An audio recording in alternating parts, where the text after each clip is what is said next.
I remember practicing in the guest room, delivering a sermon for church. And my boy walked into the room and he said, "Papa, why are you practicing?" I said, "Son, I always practice." He said, "I didn't know you practiced when it was for church." I said, "Why?" He said, "Church is free."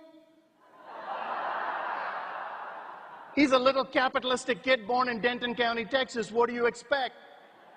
So I said, "Boy, you make an interesting point. The day you practice for something you're not paid to do is the beginning of the journey that will take you to the place where they pay you for what you've practiced." Identify the goal, list the benefits, isolate the obstacles. Then identify the skills and knowledge required. If you're at point A and you want to be at point B, learn what is required at point B while still at point A. As a young kid lying on a nondescript beach in a remote southern Indian town, I looked up at the heavens above and made a decision that I wanted to live in America. I was all of 8. And my father said, "If that's where you want to live, I want you to start learning American history now. Because when you get there, not if, when you get there, I want you to hit the ground running." And I started learning American history. As part of course curriculum, I already had Indian history and European history, and I became a history buff. But as I practiced and prepared and learned the speeches and the renditions and the whole psychological and sociological experiment that is this here country, I became enamored with the whole process. And I remember landing in the United States and going through my citizenship process in early '91.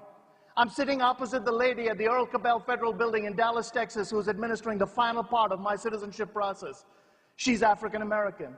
She said, "What happened in 1862? Now, I'd been preparing for 20 years and I was ready to put a verbal dump on somebody. Gently, she cautioned me. She flipped the page over and said, "Oh no, honey, in America, it's multiple choice." And I knew I was going to make it. It is multiple choice. What do you choose? Identify the skills and knowledge required. When you're at point A, learn what is required at point B while still at point A. When you get to point B, if you get to use the information, que sera, sera. If you don't get to use the information, Rick Warren calls that having lived a purpose-driven life. Identify the influencers and the organizations that can help you. The good book said a long time ago, "Let the weak say, I am strong." John Maxwell calls this the power of the inner circle. Don't let every Tom, Dick, and Harry come into your life and steal your dream. In your life, you will encounter 3 different kinds of people. One are the neutralizers. They don't add, they don't delete, they're just there. Then there are the detractors. These people suck the living joy out of everything you do. And then there are the enhancers. We're afraid of the enhancers because they're going to challenge us. They're going to ask you to make some changes and some adjustments. And those changes and those adjustments are going to be complicated. And they're going to be unnerving. But you have to make them. Because there's only one time in your life where everybody's going to say nice things about you. You're flat off your back looking up. The pastor looking down saying, "You the man."